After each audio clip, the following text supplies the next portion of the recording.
மக்களே, உங்களுக்கு தெரியுமா, நடந்து முடிந்த சட்டமன்ற தேர்தலில் திமுக காங்கிரஸ் மதசார்பற்ற கூட்டணி சுமார் 40% வாக்குகளை பெற்று சுமார் 180 சட்டமன்ற தொகுதியில் வெற்றி பெறும். திமுக 7வது முறையாக வெற்றி பெற்று மாண்புமிகு முத்துவேல் கருணாநிதி ஸ்டாலின் அவர்கள் 2வது முறையாக முதலமைச்சராக பதவியேற்று திராவிட மாடல் ஆட்சியை அமைப்பார்.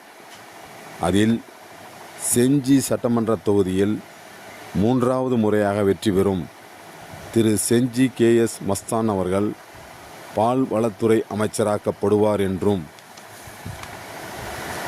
நெய்வேலி சட்டமன்ற தொகுதியில் 3வது முறையாக வெற்றி பெறும் திரு சபா ராஜேந்திரன் அவர்கள் தொழிலாளர் நலத்துறை அமைச்சராக்கப்படுவார் என்றும், சோழிங்கநல்லூர் சட்டமன்ற தொகுதியில் 3வது முறையாக வெற்றி பெறும் திரு லயன்சா அரவிந்த் ரமேஷ் அவர்கள் நகர்ப்புற வாழ்விட மேம்பாட்டுத்துறை அமைச்சராக்கப்படுவார் என்றும், ரிஷிவந்தியம் சட்டமன்ற தொகுதியில் 3வது முறையாக வெற்றி பெறும் திரு வசந்தம் கார்த்திகேயன் அவர்கள் வனத்துறை அமைச்சராக்கப்படுவார் என்கிற செய்தி சென்னை கோட்டை வட்டாரத்தில் பரவலாக பேசப்படுகிறது.